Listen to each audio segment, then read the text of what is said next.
श्री राधे राधे।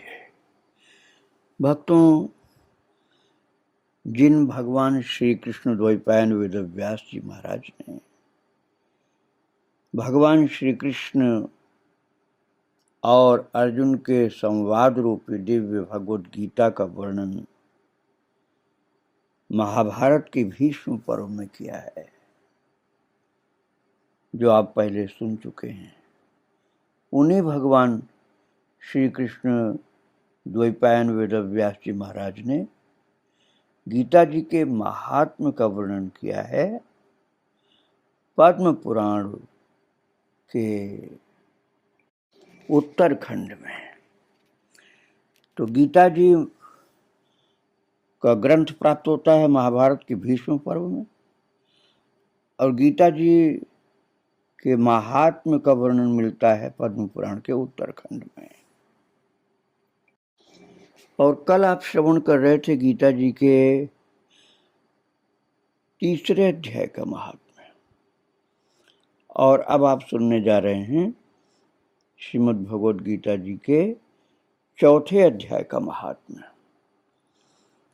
भगवान श्रीमन नारायण माता लक्ष्मी से कहते हैं, प्रिय, अब मैं चौथे अध्याय का महात्म्य बतलाता हूँ, सुनो।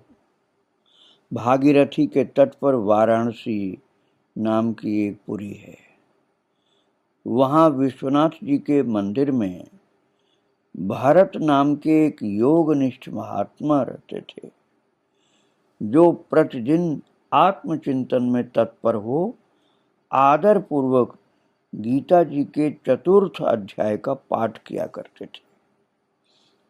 और गीता जी के चतुर्थ अध्याय के पाठ के अभ्यास से उनका अंतःकरण निर्मल हो गया था। वे शीत उष्ण आदि द्वंद्वों से कभी व्यथित नहीं होते थे। एक समय की बात है, वे तपोधन नगर की सीमा में स्थित देवताओं का दर्शन करने की इच्छा से भ्रमण करते हुए नगर से बाहर निकल गए। वहां बेर के 2 वृक्ष थे। उन्हीं की जड़ में वो विश्राम करने लगे। एक वृक्ष की जड़ में उन्होंने अपना मस्तक रखा था और दूसरे वृक्ष की मूल में उनका एक पैर टिका हुआ था। थोड़ी देर बाद जब वे तपस्वी चले गए, तब बेर के वे दोनों वृक्ष 5 ही 6 दिनों के भीतर सूख गए। उनमें पत्ते और डालियां भी नहीं रह गई। तत्पश्चात वे दोनों वृक्ष कहीं ब्राह्मणों के पवित्र गृह में 2 कन्याओं के रूप में उत्पन्न हुए। वे दोनों कन्याएं जब बढ़ करके 7 वर्ष की हो गईं, तब एक दिन उन्होंने दूर देशों से घूमकर आते हुए भरत मुनि को देखा। उन्हें देखते ही वे दोनों उनके चरणों में पड़ गईं और मीठी वाणी में बोली, मुने, आपकी ही कृपा से हम दोनों का उद्धार हुआ है। हमने बेर की योनि त्याग कर मानव शरीर प्राप्त किया है। उनके इस प्रकार कहने पर मुनि को बड़ा विस्मय हुआ। उन्होंने पूछा, पुत्रियों, मैंने कब और किस साधन से तुम्हें मुक्त किया था?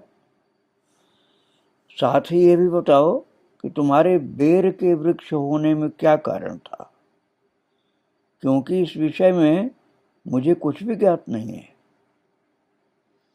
तब वे कन्याएं पहले उन्हें अपने बेर हो जाने का कारण बतलाती हुई बोली, मुने, गोदावरी नदी के तट पर छिन्न पाप नाम का एक उत्तम तीर्थ है, जो मनुष्यों को पुण्य प्रदान करने वाला है। वो पावनता की चरम सीमा पर पहुंचा हुआ है। उस तीर्थ में सत्य तपा नामक एक तपस्वी बड़ी कठोर तपस्या कर रहे थे। वे ग्रीष्म ऋतु में प्रज्वलित अग्नियों के बीच में बैठते थे। वर्षा काल में जल की धाराओं से उनके मस्तक के बाल सदा भीगे ही रहते थे तथा जाड़े के समय जल में निवास करने के कारण उनके शरीर में हमेशा रोंगटे खड़े रहते थे। वे बाहर भीतर से सदा शुद्ध रहते, समय पर तपस्या करते तथा मन और इंद्रियों को संयम में रखते हुए परम शांति प्राप्त करके आत्मा में ही रमण करते थे। वे अपनी विद्वत्ता के द्वारा जैसा व्याख्यान करते थे उसे सुनने के लिए साक्षात ब्रह्मा जी भी प्रतिदिन उनके पास उपस्थित होते और प्रश्न करते थे।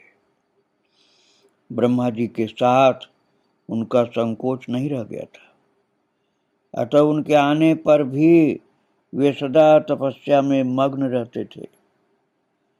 परमात्मा के ध्यान में निरंतर संलग्न रहने के कारण उनकी तपस्या सदा बढ़ती रहती थी।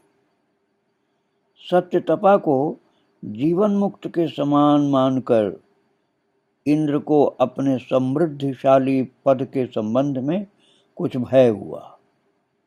तब उन्होंने उनकी तपस्या में सैकड़ों विघ्न डालने आरंभ किए। अप्सराओं के समुदाय से दोनों को बुला करके अप्सराओं के समुदाय से दोनों को बुला करके इंद्र ने इस प्रकार आदेश दिया, तुम दोनों उस तपस्वी की तपस्या में विघ्न डालो जो मुझे इंद्र पद से हटाकर स्वयं स्वर्ग का राज्य भोगना चाहता है। इंद्र का यह आदेश पाकर के हम दोनों उनके सामने से चल करके गोदावरी के तीर पर जहां वे मुनि तपस्या करते थे आई। वहां मंद एवं गंभीर स्वर से बजते हुए मृदंग तथा मधुर वेणुनाद के साथ हम दोनों ने अन्य अप्सराओं सहित मधुर स्वर में गायन आरंभ किया।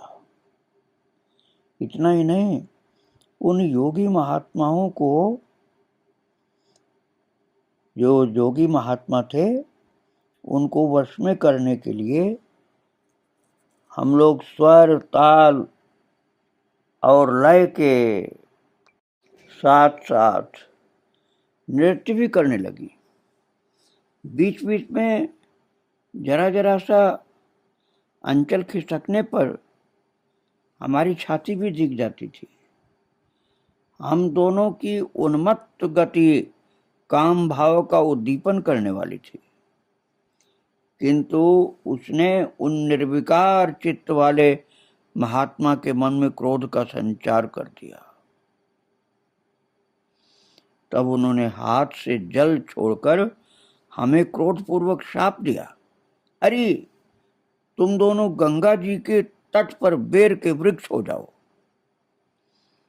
ये सुनकर के हम लोगों ने बड़ी विनय के साथ कहा, महात्मन, हम दोनों पराधीन थी, अतः हमारे द्वारा जो दुष्कर्म बन गया है उसे आप क्षमा करें। यूं कह करके हमने मुनि को प्रसन्न कर लिया। तब उन पवित्र चित्त वाले मुनि ने हमारे शापोद्धार की अवधि निश्चित करते हुए कहा, भरत मुनि के आने तक ही तुम पर यह शाप लागू रहेगा। उसके बाद तुम लोगों का मर्त्यलोक में जन्म होगा और पूर्व जन्म की स्मृति बनी रहेगी। मुने जिस समय हम दोनों बेर वृक्ष के रूप में खड़ी थीं, उस समय आपने हमारे समीप आकर गीता जी के 4 अध्याय का पाठ करते हुए हमारा उद्धार किया था। अतः हम आपको प्रणाम करते हैं। आपने केवल शाप से ही नहीं, इस भयानक संसार से भी गीता के 4 अध्याय के पाठ के द्वारा हमें मुक्त कर दिया। श्री भगवान कहते हैं, उन दोनों के इस प्रकार कहने पर मुनि बहुत ही प्रसन्न हुए और उनसे पूजित हो विदा हो करके जैसे आए थे वैसे ही चले गए। तथा वे कन्याएं भी बड़े आदर के साथ प्रतिदिन गीता के 4th अध्याय का पाठ करने लगी, जिससे उनका उद्धार हो गया। भक्तों, इस प्रकार से स्वयं श्री भगवान ने, लक्ष्मी माता को भगवान नारायण ने अपने श्रीमुख से ही गीता जी के 4th अध्याय अर्थात 4थे अध्याय के पाठ की महिमा अर्थात 4थे अध्याय का महात्म्य स्वयं प्रभु ने कृपा करके लक्ष्मी माता को सुनाया, जिसे भगवान वेदव्यास जी ने पद्म पुराण के उत्तरखंड में लिखा अर्थात गणेश जी के द्वारा लिखवाया।